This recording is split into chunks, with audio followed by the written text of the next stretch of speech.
оқушылар, бүгінгі сабақты бастамай тұрып, кішігірім бір сергіту сәтін өткізіп жіберсек, бұл сергіту сәтін өткізу үшін мен осындай белгілі бір кубик рубикті құрастыратын боламын. Яғни бір оқушы келесі оқушыға бұны лақтыру арқылы ішіндегі шыққан тапсырманы орындайтын болады. Илназ бастаса, Анарға лақтыру арқылы.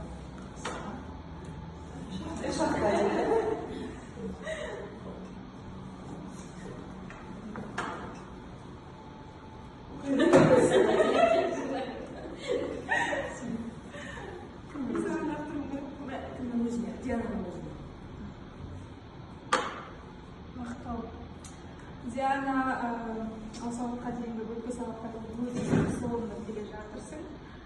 Сенің біліктілігің мен білімділігің маған өте ұнайды. Сен барлықта оқытатын жансың.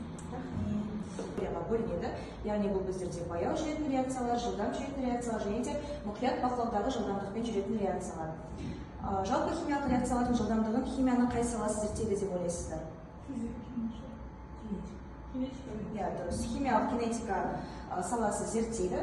Жалпы бұл жердегі басты ұғым осы химиялық реакцияның жылдамдығы болып табылады. Жаңағы Анар айтып кеткендей, бұл белгілі бір уақыт ішіндегі яғни реакция өнімдерінің әрекеттесуі және де олардың концентрацияларының өзгеруі болып табылады. Келесі жалпы реакция жылдамдығына қандай әсер ететін факторлар бар деп ойлайсыздар? Не әсер ету концентрациясын алады, яғни бұл жерде 1 моль концентрациясы және де одан кішірек 0,1 моль тұз қышқылының концентрациясы алынады.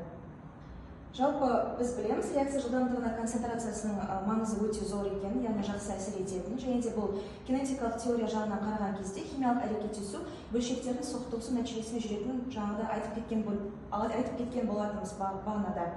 Және де бөлшек саны көп болған сайын біздерде соқтығысу да көп болады, соған орай жылдамдықта жоғары болады. Соған қарай отырып, мына екі концентрацияның ішінде қай тұз қышқылын қолданатын болсақ, реакция тез жүреді деп ойлайсыздар? 1 моляр. Дұрыс. 1 моль концентрацияны алған кезде тұз қышқылымен осы реакция тезірек жүреді біздерде. Келесі қорытынды, яғни бұл жерде реакция жылдамдығы ұғымын түсіндім, реакция жылдамдығына әсер ететін факторларды анықтадым және оны бөлшектердің кинетикалық теориясы тұрғысынан түсіндім. Жалпы бұл оқу тапсырмасы үйге берілетін қосымша ресурстар, яғни Оспанованың кітабы «Химия оқулығы» және де білім алайын. Реакция жылдамдығы дегеніміз? Реакция жылдамдығы бізде негізі осы реакцияға қатысатын заттардың негізгі жылдамдығы бойынша жүреді. Бұл жерде бізде жаңағы қысым, мысалы, температураның әсер етуі, немесе қысымның әсер етуі нәтижесінде жүретін болады. Осы сабақты жалпы рефлексия жүргізу үшін мен оқушыларға осындай эмоция термометрін жасап келген болатынмын. Оқушылардың қалай сабақты түсінгенін білу үшін біз осы әдісті қолданатын боламыз. Қазір сіздерге стикерлер беріледі көпірден, соны сіздер жабыстыратын боласыздар.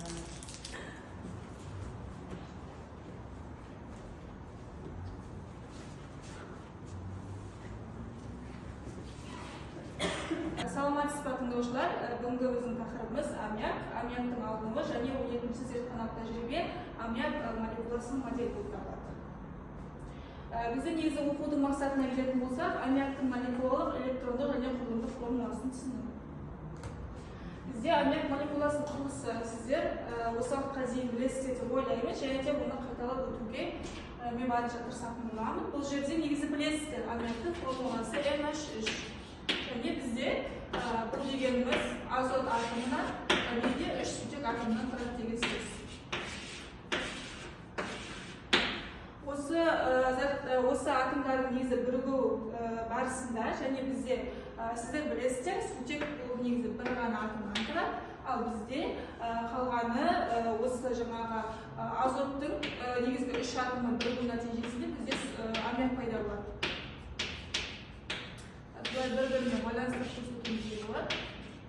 Немесе аммиак су ретінде пайдаланады. Ал бізде мысалы спирті бұл 3-10% ерітіндідегі аммиак кездесетін болса, ол бізде мысалы спирті, ал 18-25% аммиак кездесетін болса, ол бізде аммиак су болып табылады. Бұл жерде бізде температурасы көрсетілген, және де бұл ауада жеңіл болып келеді. Сіздер мысалы күнделікті өмірде немесе дәріханадан алатын негізгі спирттің құрамында көбінесе аммиак кездеседі. Сонымен қоса айта кететін жағдай, мысалы қазіргі кезде көбісі шашпың құрамында аммиак өте көп процентте кездесетін болады. және де химиялық қасиеттеріне келетін болсақ, ең алдымен аммиакты жаңағы ерітіндісі бірнеше тамшы фенофталин қосу барысында және де талқорексте пайда болады. Бұл бізде сілтілік ота болып табылады. Көріп тұрған формулада көрсетілген. Одан кейін аммиак пен ауаның қоспасының қопарылу қаупі бар, бірақ аммиак тек таза күйде ғана мысалы оттекпен ашық жасыл түспен жанатын болады. Сонымен қоса платина еріткішін қолданған азот оксиді жаңағы эквивалентті азот оксиді мұны акцепттар болып табылады. Және де бұл жерде барлығын плюс таңбасымен қою барысында оларды оң зарядты екенін көрсететін болады. Одан кейін аммоний тұздарын негізі қышқылдармен әрекеттеседі, сумен әрекеттеседі, гидроксид түзеді, өздеріңіз білетіндей, яғни ол спиртке айналады сумен түзу барысында. Сонымен қоса аммиактың барлық тұздары ол суда еритін қатты заттар болып табылады. Есте сақтап отырыңыздар.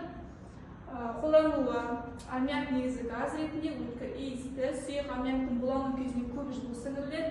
Аммиак күшті тотықтырғыш болып табылады. Аммиак негізі өнеркәсіпте HNO3 негізгі өнімі болып табылады. Сосын аммиактың құрамында тіршілікке қажетті элемент азот болады.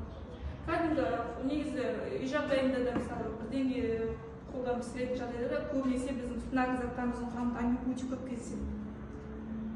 Бекіту тапсырмасын қарап жүріңіздер. Бұл жерде формулалар мен заттардың атын сәйкес істеймін. NH3 аммиак, NO2 деп отырғанымыз азот оксиді, NH4 NO3 деп отырғанымыз аммоний нитраты. Өзімізде түсінуіміз керек. Енді мінекей химиялық байланысқа түспей қалған азотта бір электрон жұбы бар. Осы жаңағы аммоний катионның түзілуіне донорлы акцепторлы байланыс қалып келеді. Міне сутегімізде бос үй ашық, ал азотта жаңағы бір электрон жұбы бар. Осының нәтижесінде бар донорлы акцептор. Донор деп отырғанымыз өзінің электронын береді, жаңағы қан беретін сияқты донор. Акцептор қабылдап алады. Акцептор пустой жаңағы яшыққа қабылдап алады. Көрдіңіздер ме? Содан барып донорлы акцепторлы байланыс түседі. Әрбір тыңдаушыға мен өзімнің жеке тапсырмаларымды беремін. Оны үй жағдайында немесе қазір орындасаңыздар өте жақсы болады. Әрқайсыңызға жеке таратып берейін. Фамилия, ат жөндеріңізді жазып орындай берсеңіздер болады.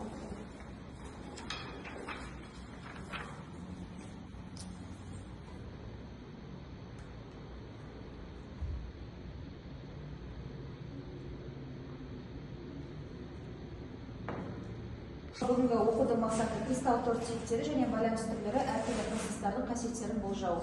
Орналасқан нүктелері кристалдық тор түйіндері деп те аталып береді. Жалпы кристалдық тордың біз білетін бойынша төрт түрі кездеседі. Бірінші бұл молекулалық кристалдық тор, иондық кристалдық тор, атомдық кристалдық тор және де металдық кристалдық тор. Құрылыстарын қарап алсаңыз болады, суреттері белгіленген.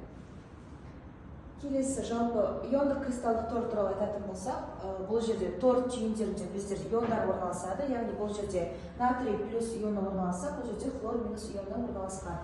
Жалпы иондық кристалдық торға заттарға сай қасиеттер айтатын туралы болсақ, бірінші бұл олар салыстырмалы түрде берік болып табылады, морт сынғыш, жылуға төзімді, кейін балқығыш, ұшқыш емес, басым көпшілігі суда ерімейді, және де қатты күйде электр тоғын өткізбейді, бірақ ерітіндісі мен балқымасы электр өткізгіш болып табылады. Мысалы ретінде иондық байланыс түзетін заттарға тұздар жатқызсақ болады, яғни натрий хлориді, калий 2CO3, белгілі бір оксидтер және де негіздер, яғни гидроксидтер. Келесі бұл атомдық кристалдық тор, яғни бұл жерде тор түйіндерінде атомдар орналасады. Мысалы ретінде алмаз бен графитті алсақ болады. Заттардың қасиеттеріне келетін болсақ,